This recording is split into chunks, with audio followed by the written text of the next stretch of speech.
Friends, आज हम लोग देखेंगे किरण आरेखों के उपयोग द्वारा लेंसों से प्रतिबिंब का बनना। ठीक है, तो इसमें देखिए हमारे पास दो लेंस हैं। एक है आपका अवतल लेंस और एक उत्तल लेंस। उत्तल लेंस में दोनों सतहें उभरी हुई होती हैं। ठीक है, तो इसके ऐसे ही अवतल लेंस हैं। अवतल लेंस में दोनों सतहें क्या होंगी, धसी हुई होंगी। उत्तल लेंस आपका अभिसारी लेंस होता है और अवतल लेंस आपका अपसारी लेंस होता है। ठीक है, ये सब चीज़ें हम लोग जान चुके थे। अब इसमें जो है किरण आरेख बनाने के नियम क्या हैं, तो मैं आपको बता चुका हूँ। यहाँ पे आपको 3 नियम बताए जाएंगे और 3 में से कोई भी 2 नियम आप अप्लाई करके लगा करके आप जो है किरण प्रतिबिंब कैसा बनेगा, उसका प्रकृति क्या होगा, आकार क्या होगा, कैसा होगा, कहाँ बनेगा, ये सारी की सारी इन्फॉर्मेशन आप अपने आप निकाल सकते हो। ठीक है, तो पहला नियम क्या है, बिंब से मुख्य अक्ष के समांतर आने वाली प्रकाश किरण उत्तल लेंस से अपवर्तन के पश्चात लेंस के दूसरी ओर मुख्य फोकस से गुजरेगी। ठीक है, अवतल लेंस की स्थिति में प्रकाश किरण लेंस के उसी ओर स्थित मुख्य फोकस से अपसरित प्रतीत होती है। ठीक है, अब देखिए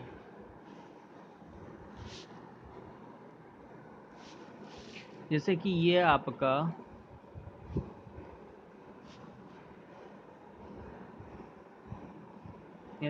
आपका जो है उत्तल लेंस है। ठीक, तो यहाँ से क्या है, यहाँ से अनंत से मुख्य अक्ष, ये मुख्य अक्ष है। ठीक है, ये क्या है, ये मुख्य अक्ष है। तो मुख्य अक्ष के समांतर ये एक लाइन जो है ये मिड से खींच दिया करिएगा। ठीक है, ये इसका फोकस है। तो मुख्य अक्ष के समांतर आने वाली जो भी किरणें हैं वो अपवर्तन के पश्चात इसके मुख्य फोकस से गुजरती हैं। ठीक है, यानी कि यहाँ से आ रही हैं और अपवर्तन के पश्चात क्या होगा, मुख्य फोकस से गुजरेंगी। ठीक, ये बात समझ में आ गई। फिर से मैं बनाए दे रहा हूँ। जैसे कि ये है, ये आ रही किरण आएगी और ये अपवर्तन के पश्चात मुख्य फोकस से गुजरेगी। ठीक है, ये F2 है यहाँ पे। ओके, ये आपका उत्तल लेंस के लिए। अब इसी की जगह सपोज अगर आपका अवतल लेंस होता तो अवतल लेंस के लिए क्या होगा, अवतल लेंस के लिए जैसे ये अवतल लेंस है, तो मैंने बताया था ये अवतल लेंस जो होता है वो क्या करता है, अपसारी होता है। ठीक है, तो ये जो है आपने ये बीच से एक लाइन खींच दीजिए और ये जो पॉइंट होता है ये आपका प्रकाशिक केंद्र कहलाता है। वो ऑप्टिकल सेंटर बोलते हैं या प्रकाशिक केंद्र।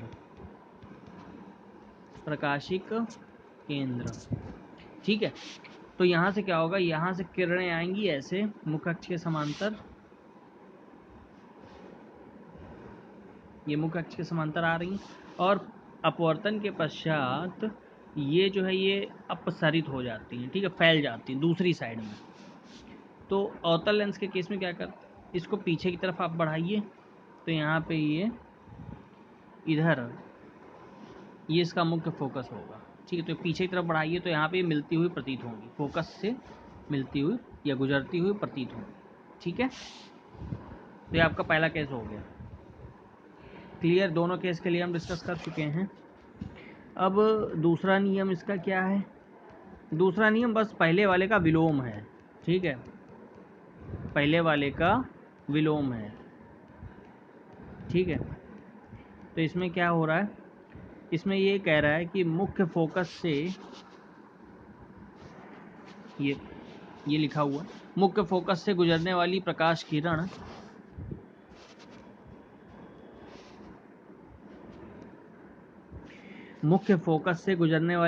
किरण उत्तल लेंस से अपवर्तन के पश्चात मुख्य अक्ष के समांतर निर्गत हो जाती है। अगर वो मुख्य फोकस से गुजर रही तो अपवर्तन के पश्चात मुख्य अक्ष के समांतर निर्गत होगी।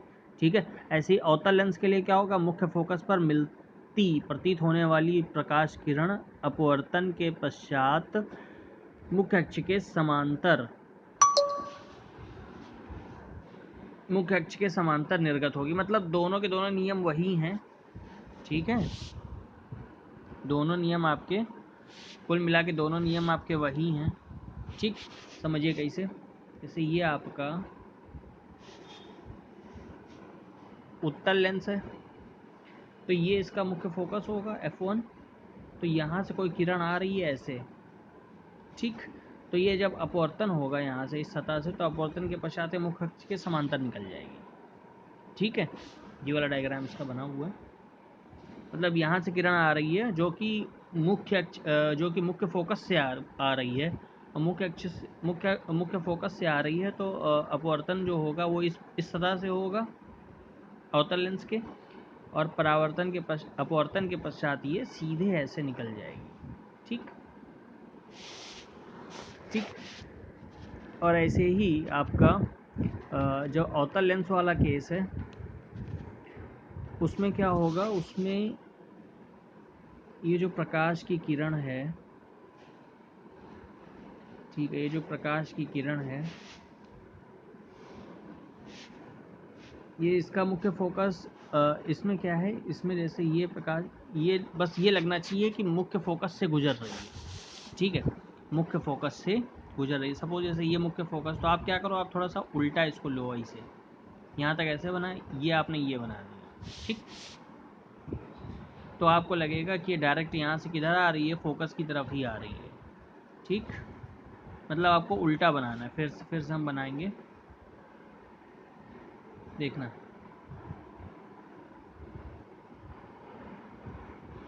ये ऐसे, तो आपको ये लगेगा कि ये F2 से ही आ रही है, ठीक है।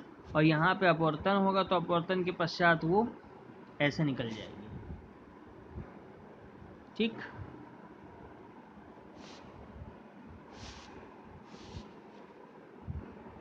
बात समझ में आ गई। अपवर्तन के पश्चात वो ऐसे ही निकलने लगेगी, क्लियर। मतलब कुल मिला के ये ऐसे आ रही है, तो ये इस तरीके चली जाएगी, लेकिन केस यही होना चाहिए कि वो जो है वो मुख्य फोकस पे जा रही हो। बात समझिएगा, मुख्य फोकस पे जा रही हो। अब पता चला मुख्य फोकस पे नहीं जा रही है, तब इसकी प्रवृत्ति ये नहीं होगी, ठीक। बस इसमें ये ध्यान देने वाली बात है, अगर वो मुख्य फोकस पे जा रही होगी तो ये इस तरीके से समांतर निकल जाएगी, ठीक है। तो ये दूसरा केस डिस्कस हो गया। तीसरा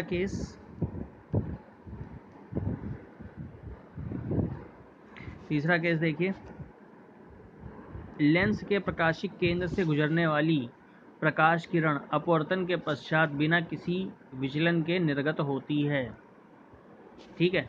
बहुत सिंपल है, अगर कोई प्रकाश की किरण प्रकाशिक केंद्र से गुजर रही है, तो वो क्या हो जाएगी, अगर कोई प्रकाश किरण प्रकाशिक केंद्र से गुजर रही है,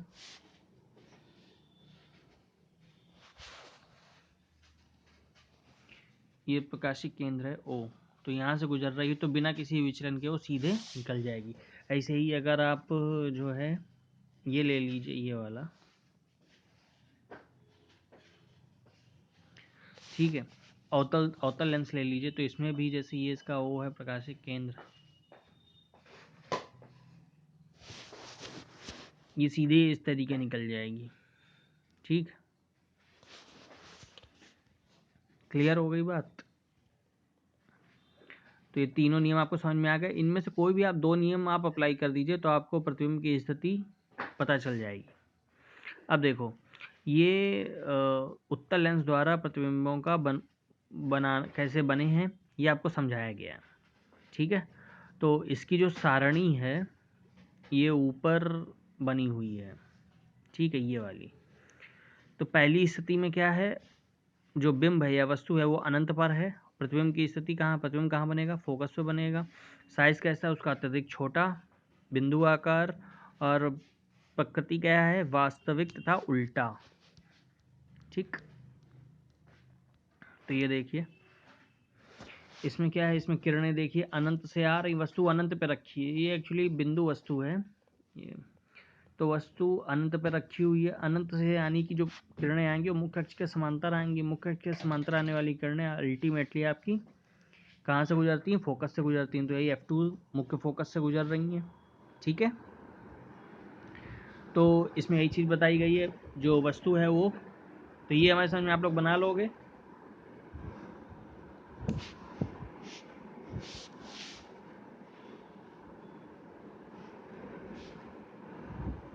जैसे ये अनंत पे वस्तु है, ये आ रही इस तरीके मिल रही हैं। ठीक है, तो यही अनंत पे आपकी मिलेंगी ये बस, अनंत पे यानी कि F2 पे। ठीक है, तो इस तरीके पहला वाला आपको क्लियर हो गया होगा। इसमें वैसे कुछ खास चीज़ नहीं है, ये आपको समझ में आ गया होगा। ठीक है, अब ये देखो दूसरा वाला। ठीक है, इसमें पहले वाले केस में तो सब क्लियर ही है, सब किरणें आके अनंत से आकर के आपके अपवर्तन के पश्चात मुख्य फोकस पे मिलेंगी, तो यहीं पे उस वस्तु का प्रतिबिंब बन जाएगा। ठीक है, सेकंड केस देखते हैं। सेकंड केस क्या कह रहा है कि जो प्रतिबिंब है, जो बिंब है वो 2F1 से परे है, मतलब 2F1 से पहले रखा हुआ है। मतलब पहले क्या, मतलब 2F1 जो है वो अनंत से हम लोग चल रहे हैं, अब हम लोग 2F1 से जस्ट पहले खड़े हैं। अनंत से हम लोग आ रहे हैं, ठीक है, और हम लोग 2F1 से पहले खड़े हुए हैं। प्रतिबिंब कहाँ बनेगा? F2 तथा 2F2 के बीच में छोटा बनेगा, और वास्तविक तथा उल्टा, वास्तविक तथा उल्टा। ठीक, तो ये आपका ये डायग्राम है इसका बी वाला। तो इसमें देखो वस्तु कहाँ रखी है, वस्तु जो है आपकी वो अनंत 2F1 से परे। 2F1 का मतलब बेसिकली C1 है, और यहाँ पे 2F2 का मतलब क्या है? C2। ठीक है, तो कोई वस्तु यहाँ पे रखी हुई है ऐसे। ठीक है, तो यहाँ से किरणें आ रही हैं, एक तो समांतर आ रही है और वो अपवर्तन के पश्चात ये F2 से गुजर रही होगी। ठीक, क्लियर हो रही बात? ये वाला डायग्राम F2 से गुजर रही होगी। और दूसरी मैंने आपको बताया जो 3 नियम है, 3 में से कोई भी आप 2 अप्लाई कर सकते हो। तो दूसरे में क्या होगा? दूसरे में आप क्या करो, इसको गुजार दो प्रकाशिक केंद्र से। प्रकाशिक केंद्र से जब गुजार दोगे तो बिना विचलन के ये निकल जाएगी। ठीक है, तो ये दोनों जहाँ कट करेंगी, सपोज ये यहाँ कट कर रही हैं, तो ये 2F2 से पहले कट कर रही हैं। ठीक, तो यहीं पे इनका प्रतिबिंब बन जाएगा। तो ये देखो जो प्रतिबिंब है, जो वो उसका आकार थोड़ा छोटा है, जो बिंब है, बिंब मतलब वस्तु है, वस्तु से थोड़ा छोटा है। तो ये पहली चीज़ बन कहाँ रहा है? जो वस्तु रखी है या बिंब जो है हमारा 2F1 से परे, यानी 2F1 से पहले रखा हुआ, पहले मतलब अनंत से 2F1 के बीच में है। ठीक है, और इसका प्रतिबिंब कहाँ बन रहा है? F2 और 2F2 के बीच में बन रहा है। कैसा बन रहा है? वास्तविक तथा उल्टा बन रहा है। उल्टा बन रहा है नीचे की तरफ, क्योंकि नीचे की तरफ कट कर रही हैं तो नीचे की तरफ, यानी कि उल्टा बन रहा है। और वास्तविक बन रहा है क्योंकि वास्तव में किरणें मिल रही हैं, इसलिए वास्तविक बन रहा है। और कैसा बनेगा? छोटा बनेगा, आकार में वस्तु से छोटा बनेगा। ठीक है, तीसरा केस देख लो। तीसरा केस में क्या है? अब 2F1 पर पड़ी और वस्तु रखी हुई है, तो ये प्रतिबिंब कहाँ बनेगा? 2F2 पे ही बनेगा, समान साइज का बनेगा, वास्तविक तथा उल्टा बनेगा।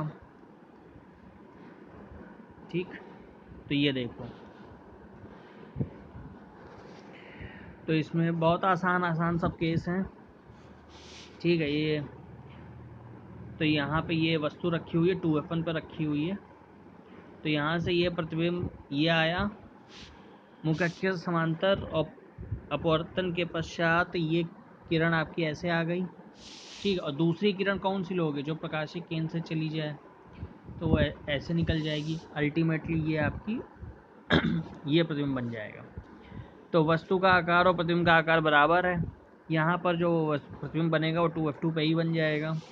वस्तु 2F1 पे रखी हुई है, ठीक है, आकार में समान है और वस्तु के बराबर है। ठीक, और वास्तविक तथा उल्टा, ये इसकी प्रकृति है। ठीक, तो ये 3 केस डिस्कस हो गए हैं, बाकी के 3 केस हम लोग कल डिस्कस करेंगे। ठीक, तो यहाँ तक क्लियर हो गया होगा। आप लोगों को ये करना है कि आपको ये तीनों नियम लिखने हैं, तीनों डायग्राम बनाने हैं। इसके अलावा ये इन तीन ये तीन प्रतिबिंब ये तीन जो है ये डायग्राम बनाने हैं। प्रतिबिंब कहाँ पे, बिंब कहाँ पे रखा हुआ है ये लिखना है, अनंत पे रखा हुआ है पहले केस में ये लिखना है, इसका आकार कैसा है और इसकी प्रकृति क्या है, कहाँ पे बन रहा है, ये सब कुछ चीज़ें लिखनी है। ये एक टेबल जो बनी हुई है ऊपर, ये टेबल आप 1 2 3 4 करके ये टेबल आप बनाएंगे, ठीक है, और इसको बार बार प्रैक्टिस करेंगे क्योंकि एग्ज़ाम में ये सब चीज़ें आती हैं। Okay, clear, thank you.